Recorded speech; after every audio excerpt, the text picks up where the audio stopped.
Welcome, everyone. My name's John Leonard, and it's a great pleasure to introduce our keynote speaker for this session, Professor Greg Dudek from McGill University. Greg is really a really visionary figure in robotics. He wrote one of the first mobile robot textbooks, and he's had a research presence across many different domains. He's doing a lot of field robotics now. Has wonderful experimental results from Barbados, a wonderful place to do experiments. And I'm sure he's going to give us a highly entertaining talk to kick off this session. So, Greg.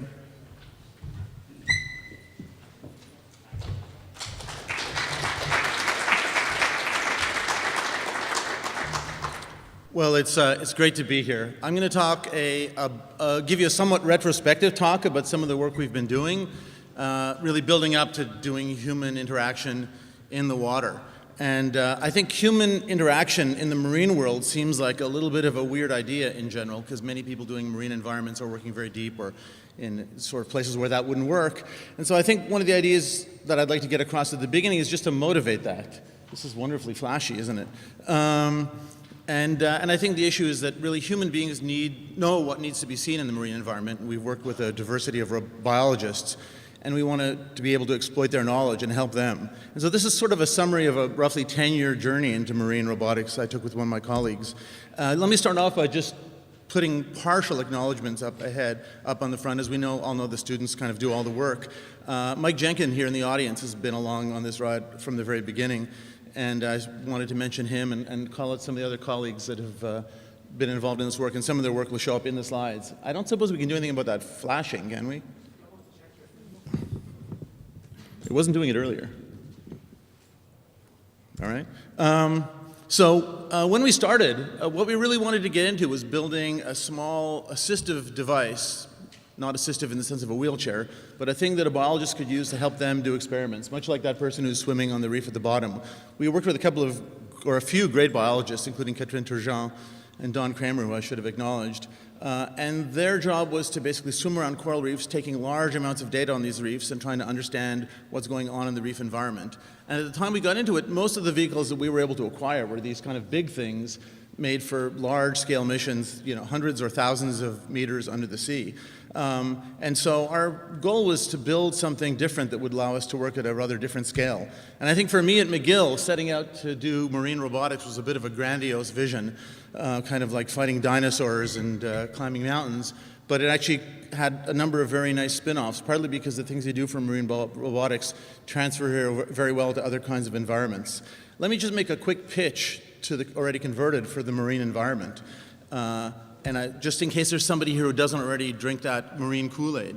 And the obvious fact is that the oceans are, of course, most of the Earth's surface, and yet they're astonishingly poorly mapped or poorly understood. And in addition, the ocean is important, enormously important by any rational measure that we can think of, whether it's climate change or the food web or basic science or the nature of evolution. Oceans really have tons of answers in them. And so there's a ton of great work to be done, typically by our colleagues in the other sciences. Our work in particular,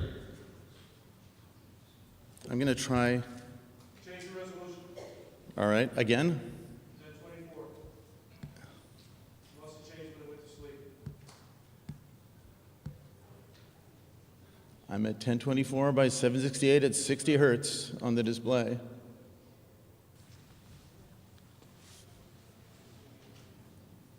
Now we're losing the bottom of the slide. I guess we can live with that. So, of course, coral reefs are enormously important. They're probably the most productive environments in the ocean and possibly in the world. And so the typical kind of data collection objectives that our colleagues in biology were looking at the time were doing transects across the reef, basically swimming back and forth along relatively small sections of reef, but reefs that have a very complicated physical structure. And the typical thing is to understand what's happening on that reef and build visual models of them. And so my focus, and that of my colleagues, has largely been on shallow water environments with complicated trajectories, relatively short missions, meaning not more than a few hours in general. And with very heavy dependence on visual sensing, partly because we're in relatively shallow water. I should mention that there's another obvious domain for marine robotics, which is long, large missions, and that's typified by the work of Stephen Williams or maybe Ryan Smith or John Leonard's here in the audience or Gaurav. I should mention also that marine robotics is really the ultimate test bed for robotics, other than space perhaps. It's GPS denied. You've got to do modeling and mapping of the environment to do localization. There's, generally speaking, no radio communications, at least not with high bandwidth or limited budgets.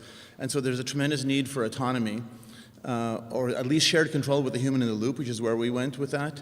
There's minimal existing mapping of the places you're going to go, and there's a rich natural environment with a lot of non-rigidity, refraction, and you need for 6-degree of freedom control. And of course, there's also that issue of water penetration, which makes it in some ways as bad as space or worse in some sense. And it's very hard to fake it underwater. So it's a great test bed. It's also a terrible test bed because it's so unforgiving. And yet it's really the best possible place to do our work because there's such a combination of technical need, and also practical need of the problems. So the large-scale problems that people look at typically put an emphasis on endurance, having a vehicle go out for a long time, long-term mission planning, coordination maybe between a pair of vehicles or multiple vehicles, and physical system integrity if you're going to go very deep in the water. In contrast, the kind of work we've been looking at emphasizes a small scale. So there's a high demand for maneuverability where you might want to move around the body of a very complicated reef structure, perhaps with small cavities as well. You typically want to do human interaction because this is under the direction of a human diver, and teleoperating or planning a vehicle trajectory fully in advance is difficult to do, partly because of the complexity of the environment, current as well. Ease of deployment is important. If you have a small vehicle on a short mission, you want it to be relatively easy to deploy. You don't want to have a $100,000 ship to put your vehicle into the water. It's incompatible with that kind of scale. And as a side effect of that, you want to have a diversity of uses. So if you're doing vision underwater, vision-based sensing in particular, there's a number of challenges that arise almost automatically, making the vision problem more diverse and more interesting in many ways. There's limited visibility, there's changes in lighting over time, there's scattering, there's a lack of features. Of course, there's color absorption as you go deeper in the water, so chromatic processing becomes complicated. And then, of course, if you're in relatively shallow water, there's a problem of turbidity and stirring up stuff in the water. So you can see that as this vehicle swims along, it stirs up silt on the bottom. So the objective of our work was to map coral reefs, eventually building an assistant that could supplement a human biologist, that could guide and direct the vehicle over time. And these reefs are complicated three-dimensional structures that really need visual observation to work properly. So the requisites that came out of this were to develop a portable and highly maneuverable vehicle, something that could localize itself in the water in the presence of all this non-rigidity, stay with the operator, perhaps follow them around, be programmable or at least reprogrammable by a diver on site, collect videos in either full or summary form because you're collecting a lot of data and you want to quickly be able to know where to go from that data. And finally, perhaps select interesting targets so that it could have some degree of autonomy about what to do in conjunction with the diver. Among other things, that reduces the cognitive load on the diver so they don't have to be picking every single waypoint and task objective. So the first thing we started to worry about was building a portable and highly maneuverable vehicle. And I think what I really wanted was something that looked like this that I knew as a kid, the Atricon vehicle that could tunnel through the earth. Instead, what I ended up looking at was a descendant of the Rex vehicle family. Martin Buehler was at McGill at the time, and he had a lab where he was working on Rex, and so we started to collaborate a little bit on looking at how Rex could be put into the aquatic environment. And from there we developed a vehicle that we called Aqua. It was a water-capable vehicle with many of the Rex internals. And then that in turn has led into a vehicle that we're calling Aqua 2 it's amphibious. So the internal body plan of this vehicle ends up looking a lot like Rex, borrowing a lot of the internal electronics. At least over time that's gradually been replaced, but that's kind of where we started. So kind of excitingly messy project for a computer science lab to embark upon. Martin left, by the way, very early in this project. So the vehicle looks something like this on the inside. And the key emphasis of starting with this platform is that it's easy to deploy. You can carry it in a dive bag in principle and throw it in the water literally as we saw in the upper left there. And these days it can actually walk right into the water by itself. That's the amphibious variant of the vehicle. So this Aqua 2 vehicle family that we're working with is, as you can see, a 6-legged amphibious vehicle. It can wear flippers for swimming alone, and it can wear legs on land, and then it has this intermediate capability where it can both walk and swim that's relatively recent.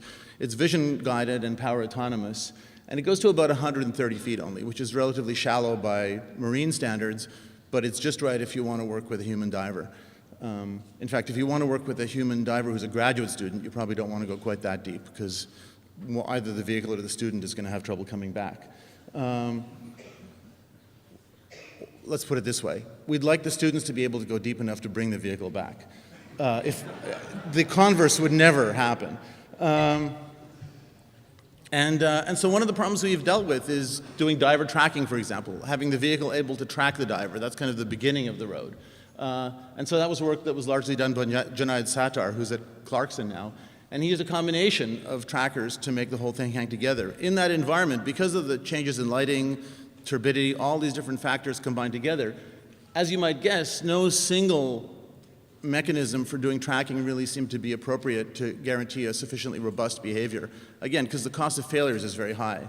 And so it was a combination of color-based boosting, in other words, machine learning basically in the loop, predictive motion of what the diver is going to do, looking at the kind of Fourier energy that divers exhibit when they move their flippers, these several different tracking mechanisms together that let the vehicle follow a diver as they swam through the water. We also wanted to look at having a person in the loop to control the vehicle as it swam and tell it what to do. And so naively, our first thought was, let's just mimic the kinds of behaviors divers use to communicate with each other, where they give each other hand signals like I'm out of air, and tell them what to do. And so we concocted a language that divers could use to communicate with the vehicle. And the point of this slide is to show that this language was a bad mistake. It was ridiculously complicated. It was hard for the vehicle to interpret, but since I work with great people, that was the lesser of the two problems. The greater of the two problems is that divers are under tremendous amounts of cognitive load, normally trying not to die, as I think you all know, or not to drown. And so they just couldn't remember this language, especially because they're actually doing something that looks like a surrogate for programming at the complicated end of the scale. And so eventually we devolved into a scheme based on these kind of fiducial tags. So the tags allow you to both track the position and semantics of the tag, but of course, given that they have writing on them, they work well in terms of divers remembering what they're doing. They work well in terms of tracking black divers wearing black gloves in a poorly lit environment. So they're tremendously robust. And then you can actually do complete programming of the robot with these tags. Everything from simple imperative commands to full whack, shell scripts or TCL flavored programs. Not that that's the language I would use. And so just kind of illustrate that notion, here's an operator just starting the vehicle and sort of making it go in one direction or another. Now the problem with programming a vehicle underwater with some gesture-based mechanism is unless your program is incredibly simple, like stop or start or go up or down, you're actually writing a program, and there's a non-trivial chance that the programs you generate are going to be incorrect, like any program, especially if they're non-trivial. And the cost of errors is relatively high, and so we ended up very quickly having to worry about doing failure-robust programming, or looking at mechanisms that would prevent the vehicle from executing a dangerous program. Dangerous meaning perhaps that it's going to drive too far in some direction and never come back again.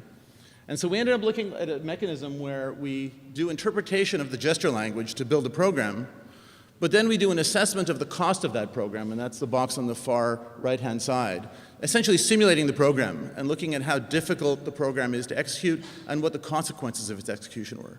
And if the consequences of the execution are very high, for example, the robot's going to go 500 feet under the water, then the operator should be consulted before the program is executed. And so this sort of failure-robust programming became an important element of the work that we were doing or looking at doing. And only if the program is completely safe and error-free would it be directly executed without some sort of feedback with the operator. So that work, that was Junaid Sattar's work as well, that work's ongoing, and I think it's an important issue that carries very well outside the marine domain. The idea that you need your systems to give you feedback, but only give you feedback when either what they're going to do is a really bad idea or somehow problematic in some other sense. So if your program is trivially executable, or the cost of executing is low, even if it might be wrong, then you don't need to do confirmation. So the car that says, buckle your seatbelts, buckle your seatbelts, buckle your seatbelts, may or may not be a good idea, depending on the cost of that feedback. So here's an example of programming the robot with fiducial tags at depth, and here it's doing a transect of the ocean and using visual ego motion estimation combined with IMU data to do pose estimation based on ideas from Stergios Roumeliotis' lab. So it's a pretty simple maneuver. It's just going out and swimming along some lines, and these lines are marked by structures on the bottom of the sea that allow us to collect ground truth of what the vehicle is doing. But it just kind of illustrates this idea. So going from there, our objective was to build videos in summary form, to collect video and then build summaries of those videos that we can use in later work. And the idea is to build a summary of the vehicle's experience underwater in terms of the visual highlights of that trip, picking the most interesting scenes and using those both as snapshots to show a human operator either online or offline, and also to use that to guide the behavior of the vehicle later on. And so the idea here is to characterize the distinctive images, but do it in a relatively domain-independent manner, so you don't have to compute in advance what it is that you're going to find interesting, because by its very nature, interestingness is unpredictable. And this work also, it's a nice example of stuff that I think is tremendously valuable underwater, but scales very well to many other kinds of domains. So we've been playing this kind of game for quite a while. We initially called it the vacation snapshot problem, by analogy to what you do when you go on a holiday. You go somewhere and you want to take some finite set of pictures, and the issue is you'd like to take the most interesting pictures on every day of your holiday. And if you see something incredibly cool on the third day, you still won't take many photos of it if you took the same photos the day before. And likewise, you may not take many photos if you're anticipating seeing even better things the next day. So this vacation snapshot problem has a combination of machine learning, prediction of the future, and also aggregation of data that you've collected in the past. And so we've been playing that initially, starting in 2000, where we looked at the issue of optimizing trajectories in the context of this. So how far are you willing to backtrack to see something interesting? And then more recently with Yogesh Girdhar, looking at what happens if your pics are either irrevocable or not, and how you do this online. So for example, if pics are irrevocable, it means once I've taken a photo, I've transmitted it to Earth, or I've transmitted it somewhere else, I've encoded it and I can't go back. And picking with replacement is the variant of the problem where I'm allowed to take a new photo, replacing one of my old ones, but once I throw an image away, I may not get it back again. So there's various ways of costing this out. The underlying nature of the problem is we make observations. We have to decide whether these visual observations are surprising or not, and if they're sufficiently surprising, we'll add them to the summary. And that in turn involves a problem of how you determine a cost for surprisingness over a set of images. And in more recent instantiations of that, we've looked at a real-time variant of latent Dirichlet allocation for doing this, where the robot collects observations, it builds a topic distribution, basically a probabilistic distribution of the visual words in the images, and where the distribution of words in the images is novel and hence surprising, we'll add that to the summary, and we'll measure surprise using a little circle there described as DKL, which is the KL divergence of the topic distribution of our current image vis-a-vis the set in our summary. And then we can get provable results on how well we could achieve in an online case performance that might correspond to what we get offline. And so looking at that kind of thing running,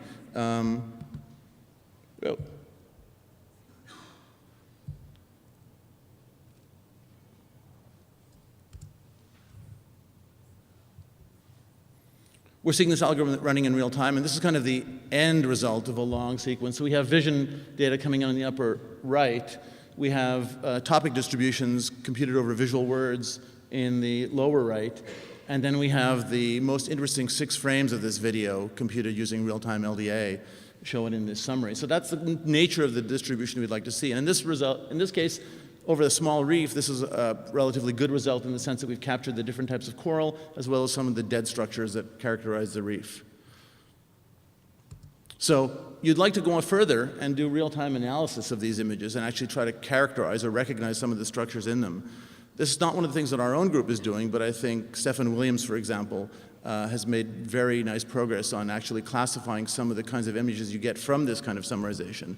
So in that work, they've used larger kinds of vehicles typically, so they do this over a larger scale, but luckily the barrier reef is a very big reef where there's a different class of problems, and then you can cluster together the images you get, much in the same way this summarization stuff works, and then attach those to the locations you get from SLAM, and so build a map of which kinds of corals are in which locations of the reef that biologists can then directly access. And so this kind of data is having a direct and immediate impact today on assessing the degradation of reefs in some places, in particular in the Great Barrier Reef.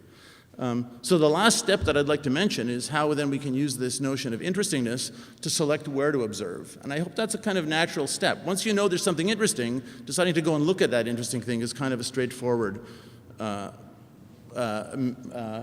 extension of what we've got. So the idea is we've got a semantic model of the scene, semantic in the sense that a histogram distribution over visual words might be called semantic, which is standard terminology in the LDA community, might be a bit of a stretch. From there, we're going to compute surprise, and from there, we do actuation of the robot. So for example, we might decide whether we're going to go left or right, and some of this work is being done in other places. This is work from Luz Abril Torres in Saltillo, Mexico, where she's using segmentation over superpixels, and I'll show you a very quick video clip from Yogesh's work. He's now at Hui, where he's using,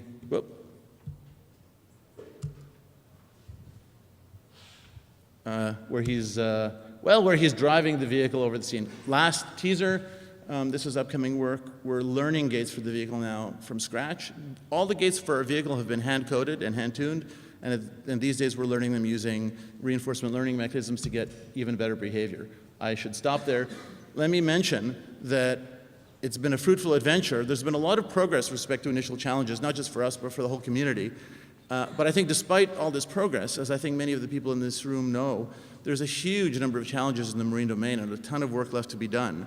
And so I think it's, in many ways, the marine domain is one of the biggest frontiers for robotics today. And the barrier for entry there is diminishing, and while the need for a robotics presence is increasing monotonically. So I invite you to join us on this voyage. And I'll stop there.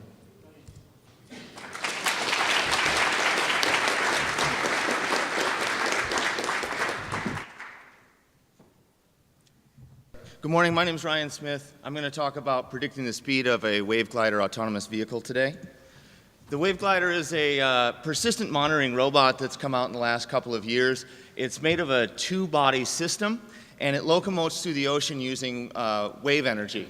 And so we've got a float on top and a glider portion on the bottom, and as the float bobs up and down on the waves, the glider is propelled forward underwater, pushing this vehicle through the ocean. And so we get a very long endurance, persistent robot to do environmental monitoring and navigation through the ocean. Its endurance is much, much longer than 1 year, as was demonstrated by the Pacific crossing done by 4 robots that left California. 2 went to Australia and 2 went to Japan a couple years back. And the one thing about this is there's a lot of great advantages to a vehicle like this. However, you do not have direct control on the velocity of this vehicle. And so we're interested in predicting the velocity or the vehicle behavior given the environmental conditions. So given wave height and period, can we understand how fast this vehicle is going to go? And one of the reasons we want to do that is automated fault detection. Since it's out there for a long time, it's going to get a lot of biofouling. Is the vehicle compromised in this scenario? Or if you want to do some rendezvous type experiments or path tracking, you're going to need to know how fast this vehicle is supposed to move. And so the problem really comes in that we're looking at in this paper is we collect data on board the vehicle. We can do very well at estimation for onboard data, but can we actually predict the vehicle, predict the speed of the vehicle from a model like WaveWatch 3? And the idea here is not having to transfer all the data from the vehicle, but be able to predict from a remote location as to what you would expect. And so we did a 6-month experiment out in Hawaii, did a bunch of transects off the Big Island there, and this is kind of some example data that we have to show. And jumping into the results, we took about a 3-week period to trained on the data there in June, and then over a 5-month span of the rest of it, we're able to predict the velocity pretty well. And you can see that there were 3 areas here shown in red that specifically had a mechanical issue.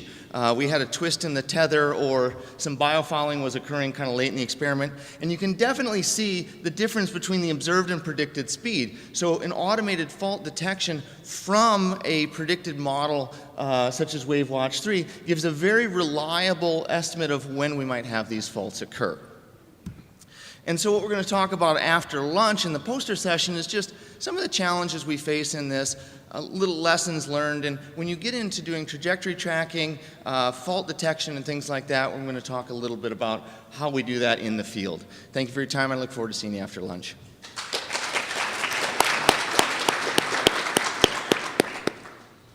Hi, so my name's David Meeker, and I work with Greg Dudek and his group at McGill, and this is work which is collaboration with another Quebec university, Université Laval.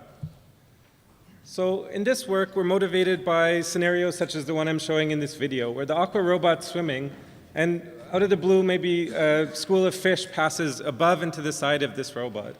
And you can see the robot responds by making this kind of 3D trajectory in order to orient its camera to look at the fish, and then swim towards us along with that school of fish. And so previously the aqua robot had mostly operated in sort of a flat domain where the cameras were looking downwards at the ocean floor, and that's great except when such events happen, and we want to capture all those kind of agile events in the ocean. And so this paper worked on building a 3D controller for the aqua robot. We do this with nested feedback loops. One feedback loop reads a depth sensor and takes a depth command and regulates the depth so that we don't hit the ocean bottom and so on. And an inner loop takes an attitude command, such as point the camera at that school of fish, and then regulates around an IMU in order to achieve that thing in full 3D angle control. Now, because we are in a hydrodynamic environment and we have a legged robot, tuning the gains for such systems are actually really difficult. And so we have a data-driven procedure to tune gains for this robot based on experience. And so then we had a well-working system that could make the robot swim in these ways. But as Greg mentioned, it comes now to the divers to program the robot in order to do the tasks that we want in certain application domains. So we have two sort of HRI concepts which we paired with the controller. The first one is called terrain-based programming. And here the divers would place visual tags around an environment, such as this shipwreck, which you see in the blue figure here. The robot, in a trial we did in Barbados, would swim along the ocean bottom, see a tag, change its depth to go up to the deck of the ship, get some good data along there, maybe descend into the hold, up again to the deck and down and continue on its way along the ocean. Right, so we actually did proof of concept field trials in Barbados of this technique, and it worked well. The second technique is called tag conductor, where we follow the model of a conductor of an orchestra. He moves his hands, and in a sequence, the orchestra plays, in tune, right? So here we have the diver being the conductor. He moves his hands, and the aqua robot replays in some kind of 3D language the behavior that the diver's instructed. Here's an example of this tag conductor in action. We're over top of a shipwreck in Barbados, and here my colleague David is in the dry lab. He's programmed this ahead of time. He makes a right angle turn with the tag, and the aqua robot makes a right angle turn. In this case, he's got an augmented reality feedback because he's programming this on dry land. We've also done this with scuba divers, and you can see some of those videos at our poster. So I invite you to come to the poster in the interactive session, many more videos, and some more technical discussion.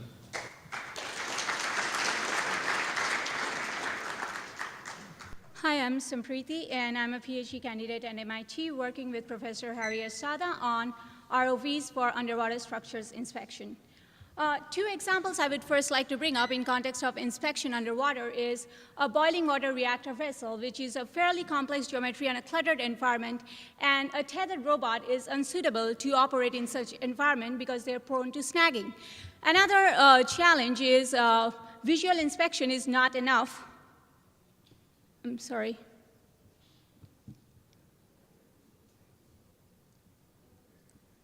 Visual inspection is not enough because you cannot see internal cracks and crevices, and you need something like an ultrasonic inspection. The second example is in port security, where you have a fake hull chamber that is carrying controlled substances that you cannot detect visually. So keeping this as our motivation, we wanted to come up with a tetherless compact ROV that can do in-contact surface inspection of different environments. So this video kind of demonstrates the idea of an ellipsoidal robot, which is appendage-free and carrying localization sensors as well as a linear phased array, sits on a well sim and tries to inspect cracks and crevices. So the work started with a 5DOF robot, which was done only for visual inspection, but what we are focusing on the IROS paper is something that can do in-contact surface inspection and can carry actual payload. So as you can see, the demonstration of the closed-loop closed-loop control on a horizontal surface underwater.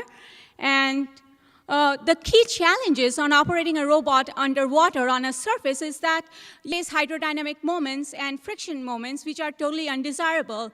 So you need to have good yaw control. Also, you need to have gap and pitch control for seamless ultrasonic inspection. And how we address them is by optimizing the different jet angles of the robot. And what I mean by that is if you see the jet angles, which are the pressure jets and the thrust jets, they do not come out straight out of the robot, because this ensures stability as well as controllability of the system. And I can talk more about that in the interactive sessions, and if you have any questions or want to learn in depth, see me at the session. I'll be happy to explain. Thank you very much.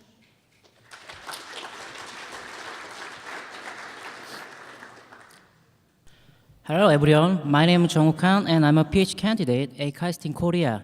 In this presentation, I'm going to talk about three-dimensional reconstruction of bridge structures. As you know, unmanned surface vehicles have attracted a lot of attention for their ability to perform time-consuming and dangerous missions in hazardous environment. For example, they can be utilized for monitoring the environment after large-scale disaster or inspection of marine structures. Until now, this task has been performed mostly through visual measures by human operators. However, with the development of robotic technology, such tasks are expected to be replaced by unmanned systems in the near future. So, we focus on the potential utility of USV in this application by performing 3D reconstruction. To perform the 3D reconstruction, precision navigation is important. However, GPS is not available under the bridge deck, as you can see in the picture on the right.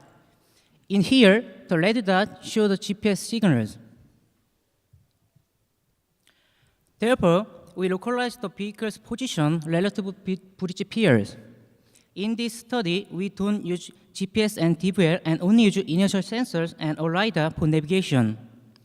In addition, we do not regard the pier structure as point landmark features. Instead, we regard considering the geometric shape parameters of bridge pier.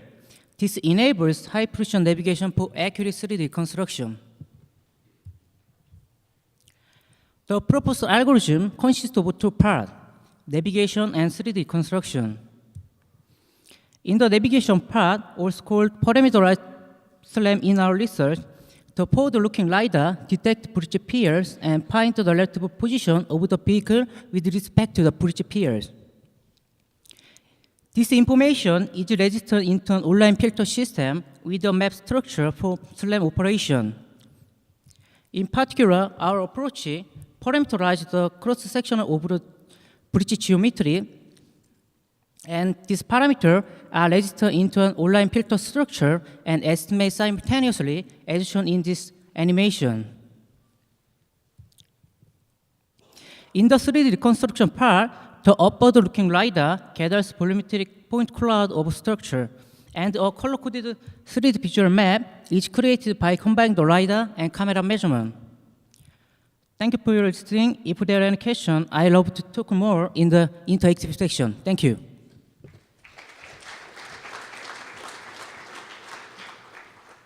Hi, my name is Antonio Peñalver. I come from the Jaume I University in Castellón, Spain. And I'm going to present the paper called IEEE Docking and Intervention in a Subsea Panel. Well, the Triton project is a Spanish-founded project which aims to demonstrate intervention capabilities in a permanent submerged observatory. And the intervention tasks to demonstrate by the project are docking to an adaptive subsea panel, fixed base manipulation for valve turning and connector plugging and unplugging, and free-floating manipulation for camera dome defouling. But in these papers, the first two tasks are presented. And I'm going to show a video. Well, an IUV-friendly mock-up panel has been designed, and funnel-shaped receptacles has been installed in the panel, and a matching set of probes in the intervention vehicle. The panel also contains the mock-ups of a tart valve and a funnel-shaped hop-style connector.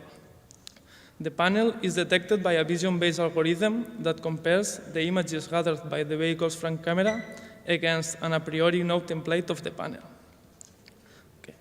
Once the vehicle is docked, the manipulation starts. A stereo camera placed in the bottom hull of the vehicle detects the position and orientation of the valve, detecting the three painted ends of it. And a visual shapeboard algorithm is used to drive the arm to the valve. This algorithm uses the marker placed in the jaw gripper of the arm to know the position and orientation of the end effector. And once the valve has been turned, in order to know the position of the connector, the camera looks for another marker with a different shape. This marker is placed near the connector, and the transformation between the marker and the connector is static and known. So the arm is guided to the position of the connector, and using its T-shaped gripper, the connector is picked and then extracted.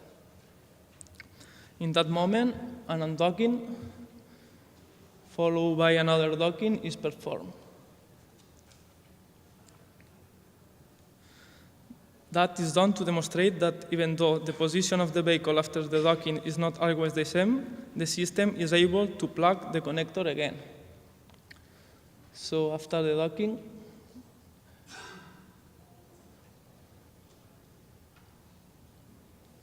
the marker is detected again to know the new position of the connector, and then it is inserted.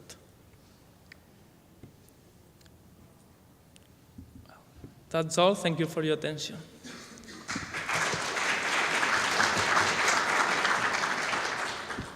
Hello, good morning. I'm Albert Palomer from the University of Girona. I'm here to present the work entitled Active Range-Only Beacon Localization for AUV Homing. Our objective in this paper is to locate an underwater panel in order to do a posterior manipulation using only range measurements coming from the acoustic modems. In order to solve this nonlinear problem, our approach is based on a sum of Gaussian filter and an active localization algorithm in order to locate the subsea panel. The sum of Gaussian filters, it represents the space as different hypotheses. Each one of these hypotheses has its own mean and its own covariance. Each one of those contributes to the whole system uncertainty by weighting each one of these uncertainties according to its AKF innovation. And this filter is initialized using the first range measurement that we get. Furthermore, in the initialization step, we can take things into account such as minimal depth and maximum depth in order to ensure that the subsea panel is going to be in the water column. Here you can see an example of how this filter evolves with range measurements and moving the robot around. You can see that it has lots of symmetries, the problem, but they can be easily solved by moving the robot in perpendicular directions. However, we are using an active localization algorithm to decide which direction shall we take at each step. To do that, we divided the space in 26 different directions. What we do is, for each one of these directions, we compute how the system's uncertainty is going to evolve, and we choose the direction that's going to decrease this uncertainty to the minimum.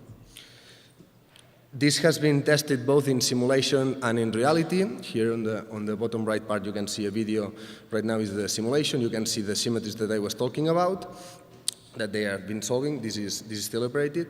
And then we went to the sea to do the sea trial. We were to the San Feliu harbor. That blue trajectory is the part of the trajectory corresponding to the active localization algorithm. After this short trajectory, we were able to locate the subsea panel, and after that, we just went straight in front of it. You will see here that it will appear here the subsea. Now the road is going to face there, the subsea panel, sorry. And we were able to both localize the valves with vision in order to do a posterior manipulation, and you can see in the video that the panel's there, so the work was done and the subsea panel was found. Thank you very much for your attention, and I look forward to talk with you in the interactive sessions. Thank you very much.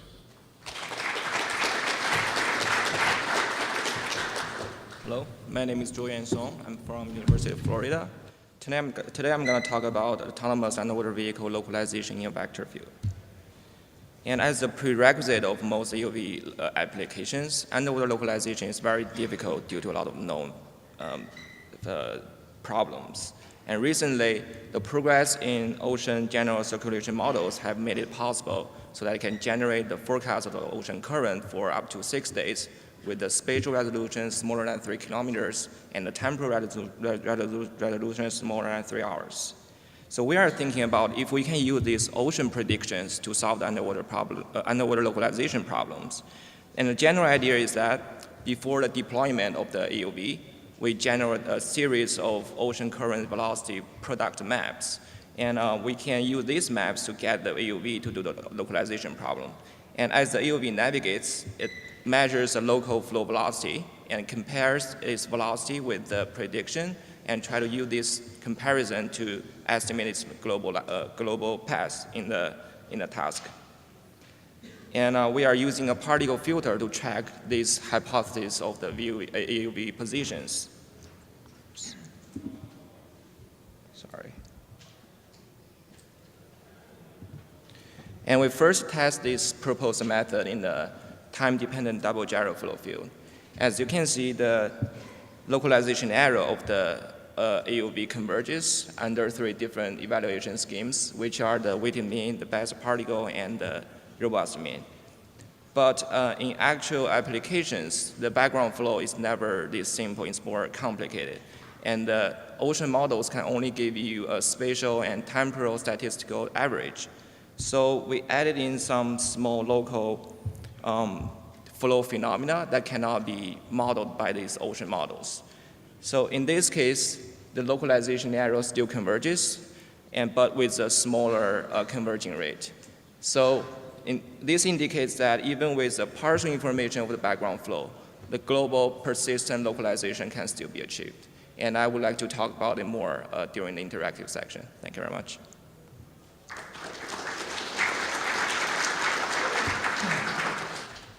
Hi, so I'm presenting on behalf of Jonathan Hudson and Mei Sito, who are at Dalhousie. So the problem to be solved here is how to plan the path of an unmanned surface vehicle that's being used to support one or more unmanned underwater vehicles as a communications and navigation aid. So as many of us know, unmanned underwater vehicles, or UUVs, here are useful for underwater search missions. For example, recently the Malaysia 370 crash, and also for applications such as naval mine countermeasures. Since communicating and navigation are both really challenging underwater, an unmanned surface vehicle, or USV, can be beneficial. The USV sends acoustic packets containing GPS surface data to the underwater vehicles, and then a receiving vehicle uses the travel time of the acoustic packets as well as the transmitted USV position to constrain its own position estimate. So the uncertainty reduction in the underwater vehicle only takes place in the direction coincident with the transmission. So therefore, the location of the surface vehicle will impact the UUV position error ellipse.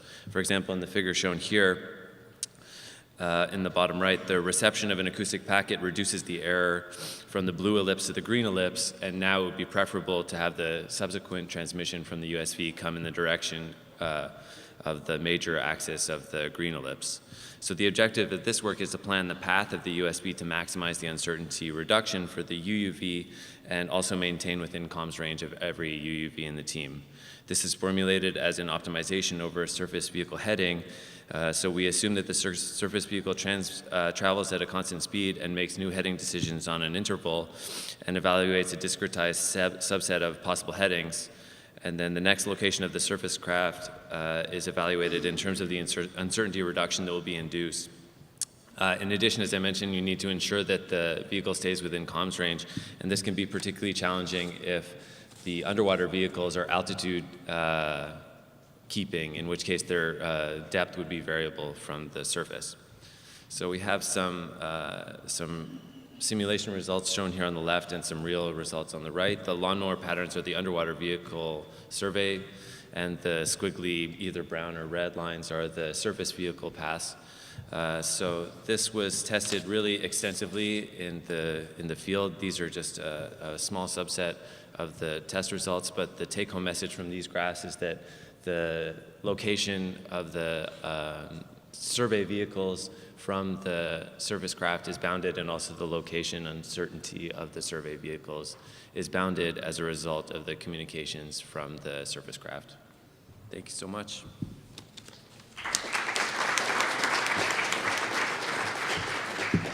Okay, so my name is Ani Shia, and I'm here to present the work by my student Matthew Maccini. So unfortunately, Matt can't be here because he's now an R&D engineer at JBT Corporation. So we're actually interested in developing collaborative tracking strategies for teams of autonomous underwater vehicles to be able to track manifolds and Lagrangian coherent structures in flows. So Lagrangian coherent structures, or LCS, are important because they actually gives us, information about the transport mechanisms in the ocean. And in fact, they're quantified by these things called finite time Lyapunov exponents, or FTLEs. So the figure on the right-hand side is showing you the two-dimensional surface currents in Monterey Bay, and the figure on the right is showing you the corresponding FTLE field, where the LCS boundaries are essentially these one-dimensional curves denoted by maximum FTLE measures. So in the figure, it's really these red curves, okay? So as roboticists, why should we care about these structures? So there are actually two main reasons. So for one, they actually delineate regions in the flow field that exhibits distinct flow dynamics. And so the figure on the the figure on the left is showing that passive particles seated on opposite sides of a coherent structure do not mix over time. So we can actually think about these boundaries as the time-varying extensions of the stable and unstable manifold of a saddle point in a time-invariant system. And so if you know the location of these boundaries, you can actually do inference and to get some insight into the fluid dynamics, which then gives us the ability to improve our navigation strategies. Now, a second reason is the fact that LCS have been shown to coincide with fuel and time optimal paths in the ocean, especially when you take the current into account during the optimization process. So this is actually shown in the figure on the right, where the optimized vehicle trajectory is now superimposed on top of the FTLE field in Monterey Bay. And the vehicle, it's a little hard to see, but it's that magenta diamond, and the vehicle's goal location is the green X. And what you're seeing is the fact that the vehicle does, in fact, sort of ride these coherent structures, or that red boundary, towards its goal location, okay? But just a few remarks here. These are, in fact, global structures, and they can only be revealed by sampling across both space and time. During ICRA 2012, we presented our collaborative tracking strategy that allows us to do tracking of these manifolds and LCS, or Lagrangian coherent structures. And here, just so I can find my mouse. So this video is showing you a team of 3 robots tracking an actual LCS curve off of the coast of Santa Barbara, California. But of course, as we all know, the ocean is really big and it's not very well instrumented. It's very difficult to get good LCS data that allows us to benchmark our tracking strategies. So in this talk, we're really talking about some of the experimental results that we've been doing using our multi-robot coherent structure testbed, which I like to Hi. Hi, good morning. My name is Brugal Shah. I am a PhD student at University of Maryland. I'm here to present my work on trajectory planning with adaptive control primitives for autonomous surface vehicles operating in a highly congested environment. This work is done with the help of my advisor, Professor S.K. Gupta, Dr. Peter Schweck, a research scientist at University of Maryland, and our collaborators at Florida Atlantic University. From the couple of presentations before as well, we have seen that unmanned surface vehicles are increasingly being used in the marine environment. So we propose a planning problem, a trajectory planning problem for a congested and a highly dynamic environment. So for the planners to be used for the USV to operate in the congested environment like a harbor scenario, the USV needs to incorporate the nonlinear dynamics and the control designed for the USV directly into the planning problem.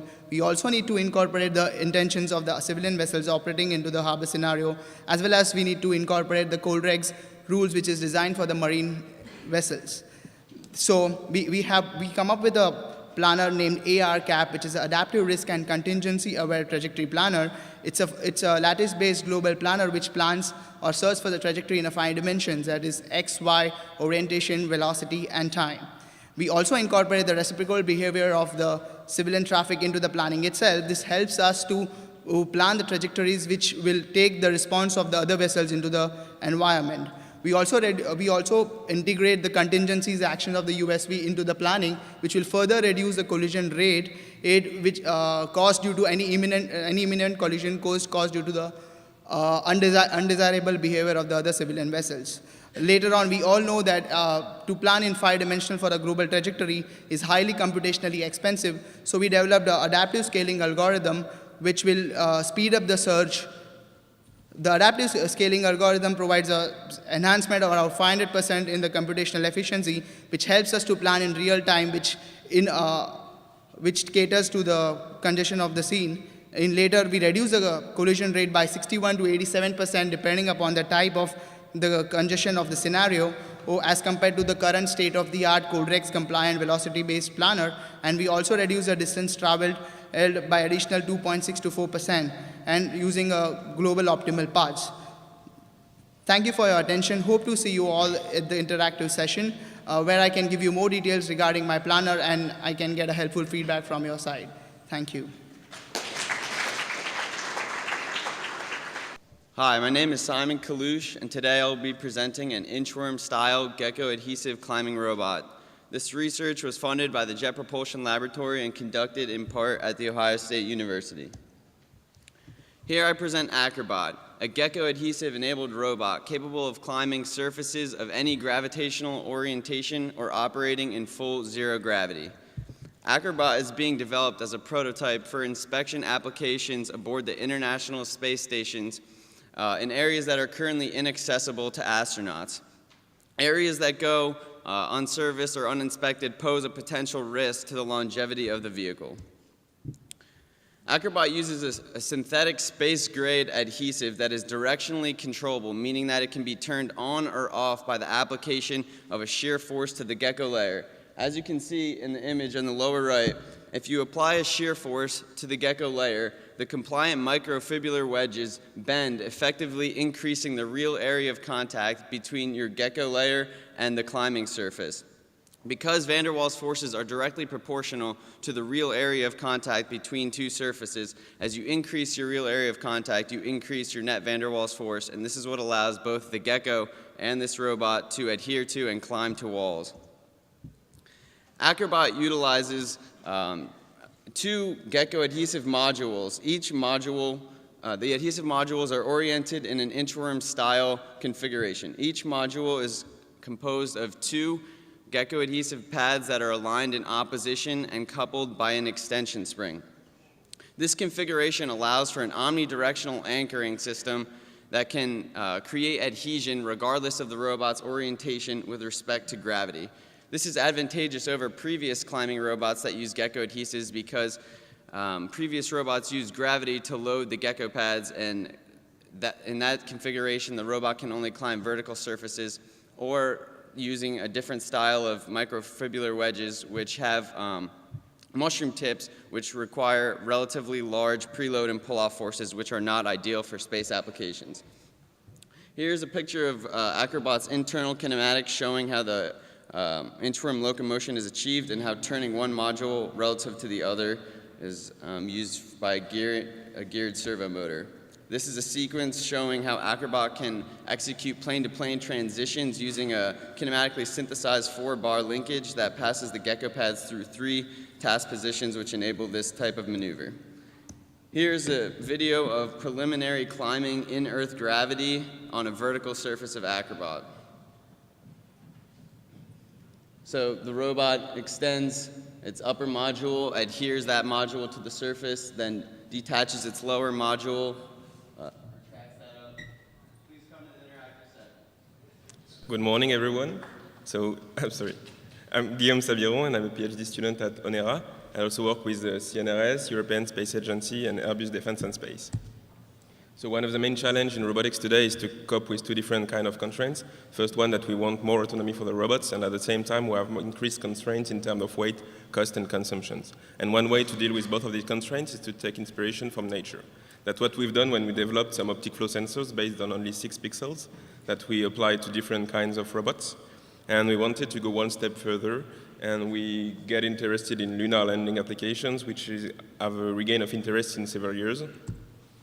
And in this paper, we focused on one specific case, which is the IMU failure case, because nowadays most of the guidance, navigation, and control systems for lunar landing most strongly rely on the IMU, and in case of IMU failure and backup IMU failure, we can fail to land the system softly on the lunar surface. So in order to get benefit from the optic flow-based GNC, which are the cheap, lightweight, low power consumption sensors that we don't need any other sensing device, and we don't need any estimation of the current velocity, aid position, and so on, we had first to ensure that in the IMU failure case, we are still able to extract the required information from the measurements, and the required information are the omega x, which is the ratio of horizontal velocity over the 8, omega z, which is the vertical velocity over the 8, and theta, which is the attitude, the pitch angle of the system. So that's kind of the optic flow-based GNC solution that we can come up with.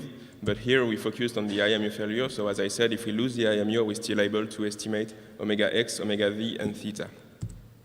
In order to do that, we adapted an already existing LPV observer, which was existing for this kind of LPV system with a C matrix which is constant.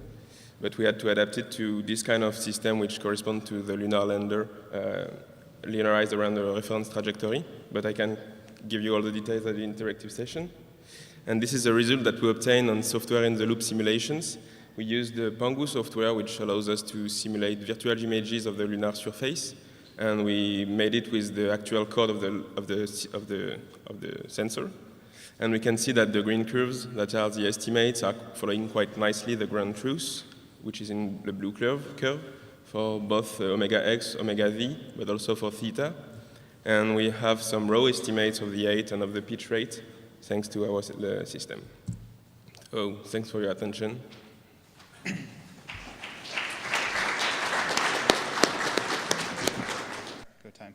So my name is Brent Tweddle, and I'm going to present on some of the research that I've done during my postdoc and PhD at MIT.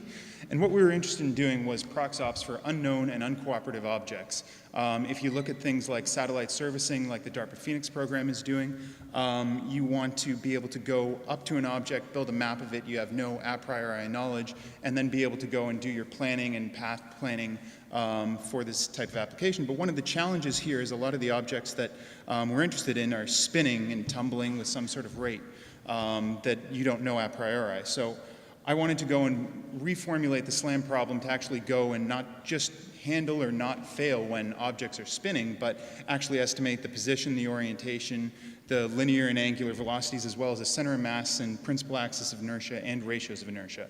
I put together a formulation for this, and we tested this on the International Space Station with the SPHERE satellites that you can see here, a set of goggles, and got a data set. So just to give you a rough idea of the high level from the algorithm, we incorporated rigid body dynamics, Newton's second law, and Euler's rotational equation of motion into the ISAM-based factor graph formulation. You can see each of the time steps has both a position and attitude, as well as a linear and angular velocity, and the full dynamics are modeled in there. And that has a couple of tricks to it. One of the things that's complicated in estimating the inertia parameters is that mapping from a Gaussian random variable to a lot of inertia parameters that have constraints on them is a little bit challenging. So we looked at doing things like the log ratios of inertia, which you can see there at the bottom, which is a kind of unique, novel little way of getting things to converge a lot better. And that's part of the keys to get these types of things work. On the right-hand side, you see sort of the factor graph formulation that kind of blows out to the right when you add more states to it and move along. But there are some constant parameters to estimate. So in terms of experimental results, here's some video from onboard the International Space Station, the stereo cameras and the tracked features that you can see from frame to frame. You'll notice, and this will come around again, but it's a spin about an intermediate unstable axis of inertia. We built a dense model and estimated a lot of the parameters. One of the tricks is that getting enough data to satisfy sort of a Nyquist-like criterion to get all of the parameters can be a little bit interesting. So that's sort of the whole story there. I think, as far as the best of my knowledge, that this is the first time a SLAM solution has ever been run on a computer in space, and that's obviously unclassified. If you know of anything or anyone who's done this before, please let me know or come ask lots of questions in the interactive session. So thanks a lot, and I have 12 seconds left, but thanks.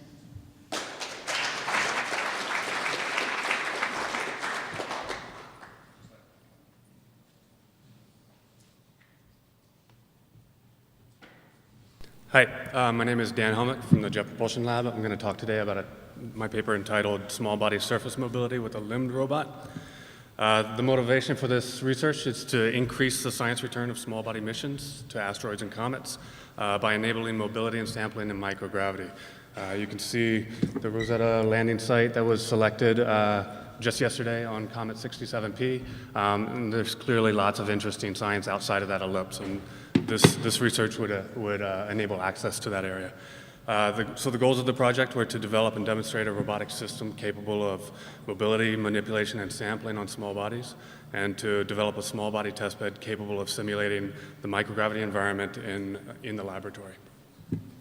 So this is a small body testbed. It enables microgravity mobility and sampling experiments in the laboratory. It's a full 6-staff testbed with parameterized gravity. It's got 3 active linear degrees of freedom with a force sensor that measures the 3 forces and responds with the appropriate accelerations. And it does this at 1 kilohertz control loop, resulting in smooth and precise motions. And then it's got 3 passive degrees of freedom using a balanced gimbal that the center of mass is adjusted using ballast masses to put the center of mass at the intersection point of the gimbal axes. And then I've got a 2 by 2 meter sandbox with terrain simulant. This is a small body robot. It's got 6 4-DOF limbs distributed radially symmetrically about the robot. It's got 6-axis force torque sensors at the end of each limb. It's got multi-directional point contact end effectors, wide field of view stereo camera pair. And with this robot, we've demonstrated high-level behaviors, including landing, walking, hopping, closed-loop path following, mapping, multi-limb grasping, and rock coring. So this is path following. It's closed-loop path following using visual odometry as feedback. It enables the ability to precisely follow a prescribed path. It uses an alternating tripod gate with the body shift enabled by full body inverse kinematics. And it's also doing voxel-based mapping during traversal, which could be used for foot placement and path planning. And finally, we've got sampling. So this is sampling from a rock using a rotary percussive coring tool. It uses 2 distinct algorithms. One is an adaptive anchoring algorithm that uses coordinated force control of 5 limbs to grasp an arbitrary surface so that the coring force can be reacted. And it also uses a sampling algorithm that uses whole body force control to control the bit interaction forces during sampling. Thank you, and hope to see you in the interactive session.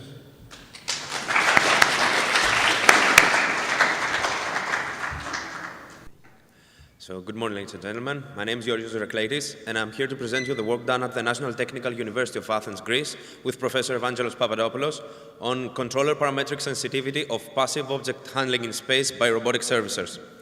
So there's a series of tasks very important for our orbital systems that all fall under the general field of on-orbit servicing and are currently performed by astronauts in really dangerous extravehicular activities.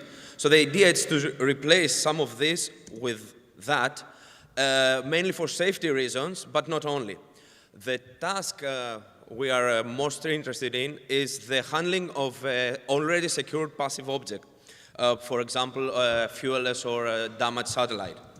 Now, one idea and the current trend in trying to do so is to try to firmly attach thrusters on it and use on-off control to control it, which frequently leads to limit cycles or even chattering that lowers the accuracy and raises the fuel consumption. Another idea is to use manipulator-equipped servicers, and we have in the past proposed a model-based PD controller for such a system with remarkable results. Although, as every model-based controller, it has an inherent problem. It is sensitive to parametric uncertainty, leading to non-zero steady-state errors. So the important questions at the moment are, is the controller with the parametric uncertainty still stable? Can the steady-state errors be defined before we run the experiment? And if so, are they acceptable, or at least can they be rendered acceptable?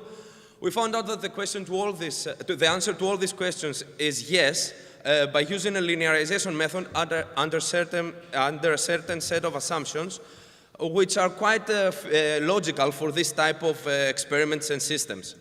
So in order to validate our method, we ran an extensive amount of simulations, and you can see here on the top plot the trajectory tracking error, the position error of the passive object motion for the system without uncertainty, and you can see that even though there are some disturbances during the experiment, the system overcomes them quickly and the error converges to 0. On the lower part, you see the position tracking error for the passive object with the system with uncertainties, and again the system overcomes the disturbances, but the error converges to non-zero steady-state quantities. Now, are those the ones that we have defined before the experiment? The answer is yes. You can see on the left-hand side plots the quantities that we have calculated before the experiment, the expected steady-state errors for 2 time intervals. And on the right-hand side, you can see the actual position tracking errors for the system for the same time intervals. And you can see that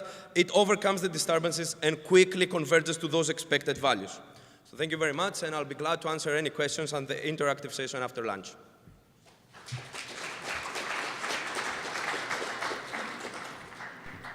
Good morning. My name is Masamitsu Chris from Tokyo Denki University.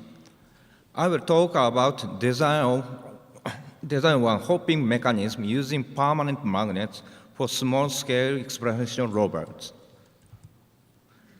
Now, we are developing a hopping mechanism which enables a small-scale robot to hop with low power consumption and microgravity environment.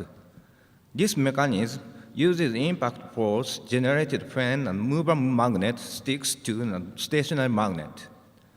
Purpose of this study is to construct design methods for fully deriving the potential ability of the mechanism.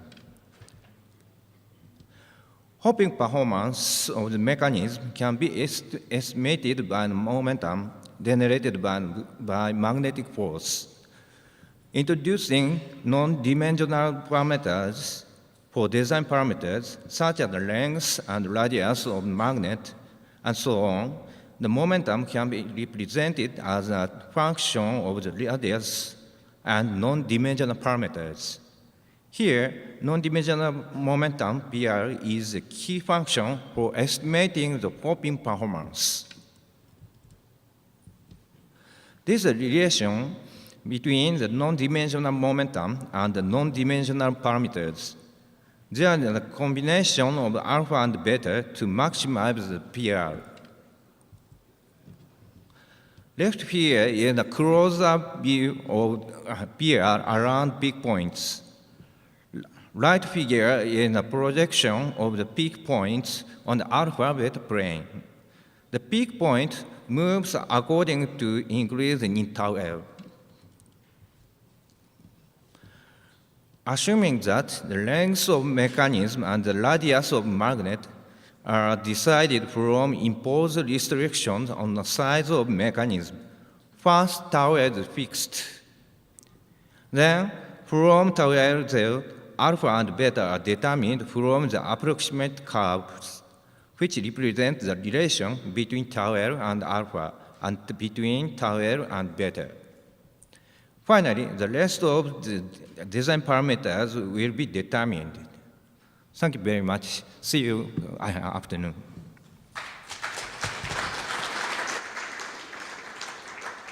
Hi, I'm Arisumi, ICE Japan. I would like to talk today about the soft landing of capsule by casting manipulator system.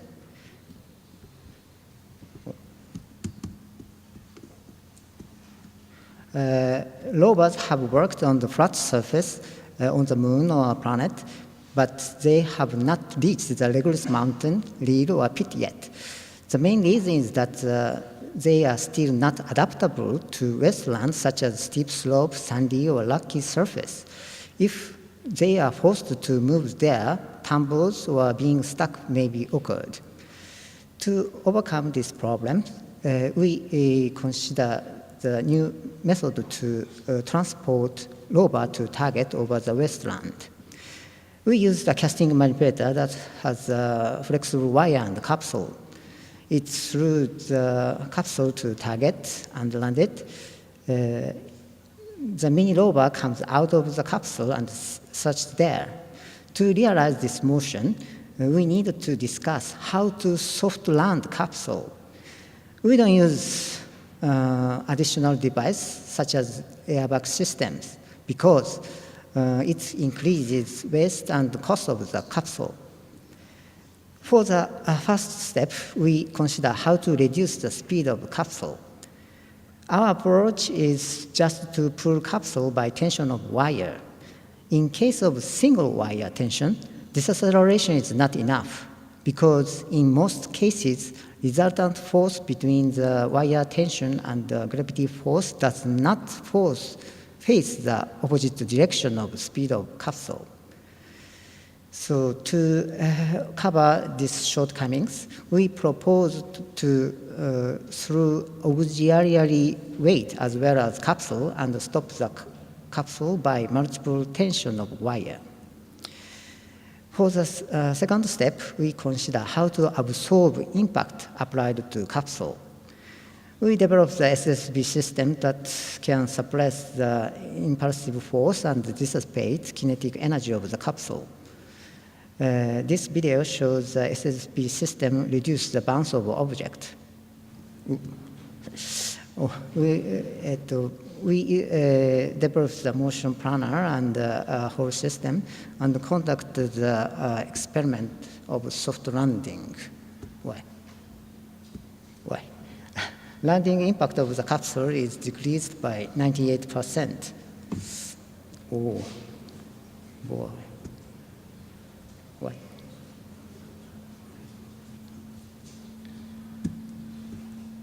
Okay. Let's discuss detailed parts of this works later. Thank you.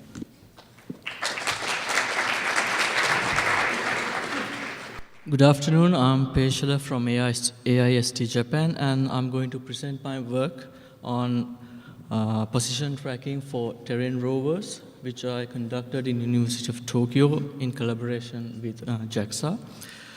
So when we say 3D pose estimation, we are particularly interested in estimating these 6 state variables. Now we have an interesting observation where for aerial vehicles and underwater vehicles, these state space variables can take any arbitrary value and they are independent from each other. But on the other hand, for ground vehicle, like for this Mars rover in this picture, there are some constraints from the environment so that some state variables are actually not completely independent from each other. So for instance, this rover cannot have arbitrary Z values like this because it will make the rover either float or sink inside the ground. So we can actually identify independent state variables and terrain-dependent state variables for this terrain rover. And we can establish a connection between the state variables if we have the knowledge about the terrain. So establishing this connection between these 2 types of state variables is what we call the state variable extension in our work. So if we consider a one-dimensional scenario, what we are trying to achieve is we want to predict how the rover is going to end up for different x coordinates. That is how the pitch angle is going to end up and how the rocker suspension angle is going to end up and so on and so forth. And how we are going to use this SVE in position tracking is that we have employed a particle filter. So it's basically the same as a usual particle filter, and we initialize the particles, and then we have a motion model or system model to predict, and then comes the SVE. So for the predicted particles, we have the full state predicted, and then we can get measurements from IMU sensors and the joint angles, which can weigh the particles. So for point clouds, it's not very straightforward to do the SVE, and it is cannot be done in closed form as well. So we have used optimization techniques to do the SVE, and we have used the continuous space hill climb algorithm. And okay, I will discuss.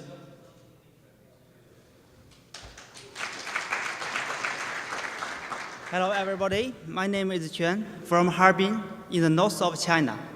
Today, my talk is about a real-time recognition-based drilling strategy for lunar exploration. So first, about the research background, drilling and coring on the moon. So now we are developing a kind of drilling and coring device which is desired to work on the moon. So two goals for the drilling and coring device. First one, the device should acquire lunar regolith with a certain depth, for example, 2 meters. And the second one, the sample should keep the stratification of the original geology. So my interest is to control the robots, control the device to work well. And second, about the research motivation, there are several challenges in the drilling and coring device control. So for example, we have very little knowledge about the lunar regolith. So the drilling medium on the sampling spot is indeterminable. And it's difficult to identify the physical properties of the lunar regolith beneath. So how to make this difficult things easy? So we should develop an intelligent drilling strategy. So first one, the strategy should be simple for the drilling condition identification. And second one, the strategy should adjust the drilling parameters in real time. So here we have proposed a concept of lunar drillability to evaluate the drilling difficulty levels for different types of lunar regolith. So based on the rate of penetration, so all the kinds of lunar regolith can be classified into several levels. So here, so in this latter figure, we can see here, so all the types of lunar regolith can be classified into 8 levels. For example, the level 1 stands for softer, and level 5 stands for harder.